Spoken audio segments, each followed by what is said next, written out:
Olá pessoal, hoje eu vou falar sobre a eficácia das vacinas contra a Covid-19 e por que comparar a eficácia de diferentes vacinas em fase 3 é um erro.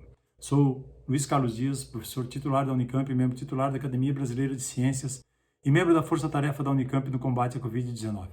Bom, quais as fases no desenvolvimento de vacinas? Inicialmente as vacinas passam pelas fases pré-clínicas, que envolvem estudos in vitro, em cultura de células em laboratório, e estudos in vivo em pequenos animais. Se elas se mostram seguras nos animais, as candidatas às vacinas passam por avaliações de fases 1 e 2 em voluntários humanos saudáveis, soronegativos, que nunca contraíram a Covid-19, por exemplo, onde se avalia a segurança, os efeitos colaterais adversos, o número de doses, o intervalo entre as doses e a imunogenicidade, que é a resposta do nosso sistema de defesa. Se bons resultados são obtidos, as candidatas vacinais passam para a fase 3, que aí envolve um ensaio clínico com milhares de indivíduos, que são divididos em dois grupos, um grupo que toma a candidata vacinal e um grupo que toma o placebo. O estudo ele é duplo cego, de modo que nem os médicos nem os voluntários sabem quem toma a candidata vacinal ou quem toma o placebo. Os voluntários são escolhidos de forma randomizada ou aleatória, podendo incluir, por exemplo, pessoas de grupo de risco, pessoas com comorbidades, um universo maior de voluntários, jovens, adultos, idosos, imunocomprometidos, pessoas agora expostas a ambientes com o vírus circulante. E essa fase 3, ela precisa fornecer uma avaliação definitiva da eficácia, da resposta de proteção, da segurança e de eventuais efeitos adversos. O nível de segurança é elevado. Essa fase segue protocolos rígidos, mas se a candidata vacinal se mostra segura e eficiente, ela é aprovada e após registro, que no Brasil é feito pela Anvisa, ela pode ser produzida em larga escala e distribuída para a população. Mas a eficácia geral ela é determinada após se alcançar um determinado número de voluntários infectados e analisando, se os infectados estão no grupo vacinal ou se estão no grupo placebo. Por exemplo, esse estudo envolveu 280 voluntários no grupo vacinal e 280 voluntários no grupo placebo.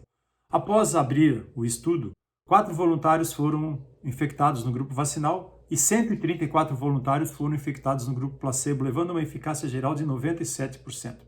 Isso significa que quem tomar essa vacina vai ter 97% mais chances de não ser infectado em comparação com quem não tomou a vacina. Ou, no caso de ser infectado, tem mais chances de não adquirir as formas mais graves da doença.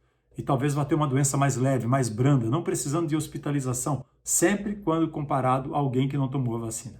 O objetivo é garantir que o sistema imunológico esteja preparado para defender o organismo caso encontre o vírus real e evite o desenvolvimento, por exemplo, de formas graves da Covid-19. Esse é o objetivo principal das vacinas.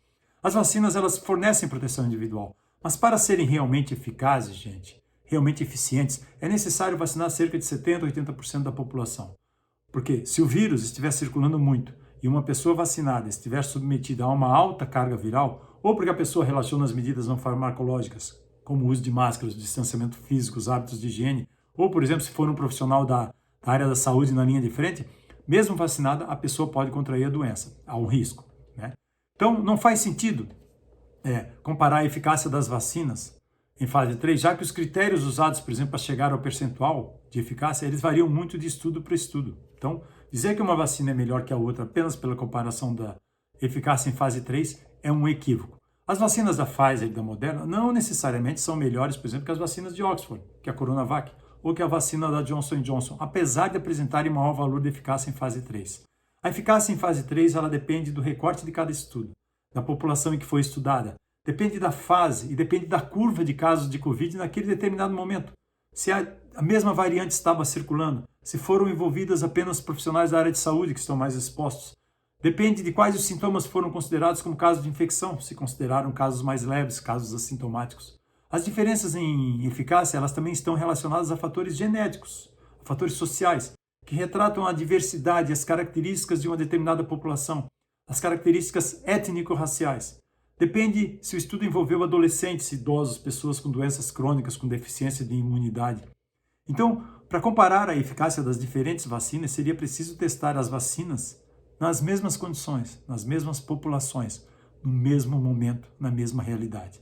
Mas claro que isso não foi feito para nenhuma candidata vacinal. Então não se pode de forma alguma dizer que uma vacina é melhor do que a outra por ter apresentado uma eficácia maior em um estudo particular de fase 3. É importante que as vacinas sejam baratas e milhões de doses possam ser produzidas rapidamente e distribuídas globalmente. A questão de armazenamento da rede de frio também é muito importante principalmente para países com clima tropical e com dificuldades estruturais, como o Brasil. Nos estudos de fase 3, não foi possível incluir todas essas variáveis. A eficácia pode ser diferente, gente, até mesmo para uma mesma vacina testada em diferentes locais. Vejam a Coronavac, que obteve 50,38% de eficácia no estudo de fase 3 no Brasil, 65% de eficácia no estudo de fase 3 na Indonésia e 91% de eficácia no estudo na Turquia. A vacina da Johnson & Johnson apresentou eficácia de 72% no ensaio de fase 3 nos Estados Unidos, 66% de eficácia na América Latina e 57% de eficácia no estudo realizado na África do Sul, onde inclusive já considerou a variante circulando lá, a variante de atenção. Como não se pode comparar a eficácia de uma mesma vacina em diferentes locais, não se pode comparar a eficácia de diferentes vacinas em localidades diferentes. A efetividade real da vacina, ela vai ser observada apenas após a aplicação na população real, tá? Só um tempo maior pós-vacinação, aquilo que nós chamamos de fase 4 ou fase de farmacovigilância, é que vai nos dizer como a vacina vai se comportar para proteger uma população mais heterogênea que aquela investigada nas fases 3 das diferentes plataformas vacinais. As vacinas contra a Covid-19 são o maior legado da pandemia, e junto com as medidas não farmacológicas, como o uso de máscaras, o distanciamento físico e os hábitos de higiene, são a nossa melhor ferramenta para evitar o espalhamento do vírus, que infelizmente já está sofrendo mutação por uma variante mais transmissível. Nós ainda não temos dados suficientes para dizer se essas mutações vão afetar a efetividade de uma vacina, se vai haver ou não escape vacinal. Então, é fundamental realizar vigilância epidemiológica para detectar rapidamente variantes que possam ser causa de preocupação, as variantes de atenção. As vacinas, gente, elas não protegem apenas o indivíduo vacinado, mas elas protegem todas e todos no seu entorno. Protege a família, seus pais, seus irmãos, seus filhos, seus amigos, seus familiares. E todas e todos que não puderem se vacinar por razões médicas.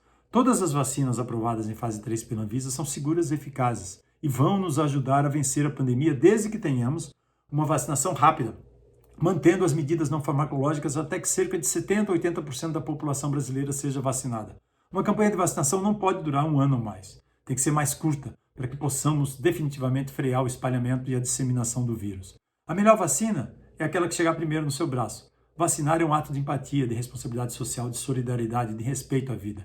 Vamos abraçar a causa da vacinação, vamos cobrar do governo federal milhões de doses de todas as vacinas aprovadas pela Anvisa e que elas sejam distribuídas de forma equitativa e igualitária. E vamos defender as vacinas contra a Covid-19 mantendo as medidas não farmacológicas.